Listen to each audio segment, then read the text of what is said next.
النهارده هقول لك ازاي تكسب 1000 روبل من الهوا اللي هي بتساوي 15 دولار. واحنا في روسيا عارفين ان في بنوك كتيره جدا، اغلبنا هنا معاه كروت لاشهر بنكين موجودين في روسيا اللي هو سبير تينكو. بس اكيد واحنا ماشيين في الشوارع كده شفنا فروع لبنك اسمه في تي بي. اصبر، انا النهارده مش هتكلم عن البنك ده واقول لك حاجات عنه، بس هتكلم عن الميزه اللي هو اداها لك اللي ممكن عن طريقها تكسب 1000 روبل. بس خلي بالك ده المره واحده بس وخلاص كده. بس قشطه، يعني 1000 روبل ست زنقه يا عم. الفكره بقى يا باشا ان حساب في تي بي بيتعمل ببلاش ومن غير اي فلوس خالص ولا اشتراك شهري ولا اي حاجه. هيقول لك بس في تامين على الحساب لو عاوز تدفع فلوس، عشان بقى التامين لو حد سرق او كلام من ده، بس الكلام ده فاكس طز يعني، فهو ببلاش. وفي اخر فيديو هقول لك ايه الورق المطلوب علشان تعمل حساب في تي بي، فتاكد انك تتابع الفيديو للاخر تعمل لايك. بنك في تي بي دلوقتي بيقول لك لو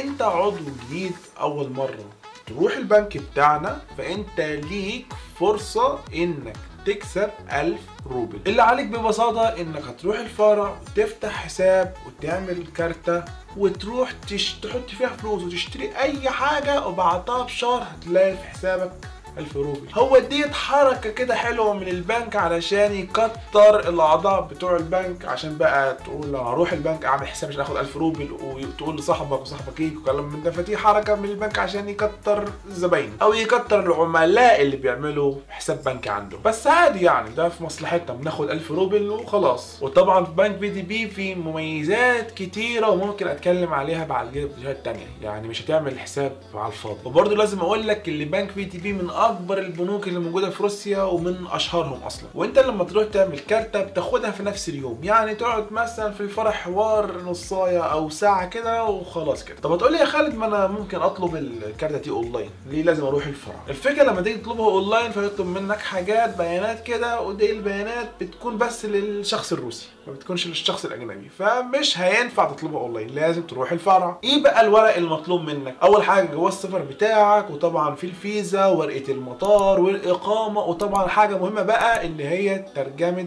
الباسبور من العربي بتاعنا للروسي اللي هو بخدمه النوتاريوس. يعني يكون معاك بالاضافه على كل ورقك ترجمه بتاعه الباسبور بالروسي بختم النوتاريوس، وتقعد مع الموظف تملي شويه بيانات نص ساعه او بالكتير ساعه، وتخلص تاخد الكارتة وتمشي، وتروح اي مكنه بتاعه الصرافه تحط فيها فلوس وتروح تشتري من اي حته باي مبلغ كان، وتستنى بعدها بشهر بالظبط هتلاقي 1000 روبل في حسابك. ولو انت فعلا استفدت من المعلومه دي فشيرها لغيرك، علشان شبه ما انت هتكسب ال 1000 روبل خلي غيرك يكسب 1000 روبل، خلي كل استفاد. ودايما انا اي جديد اي حاجه بتعلمها ليكم على طول من غير اي حاجه، ليكم على طول. فما تبخلوش بقى يا جماعه بالشير واللايك والكلام ده عشان نكبر بالقناه، وان شاء الله اي معلومه اقولها لكم.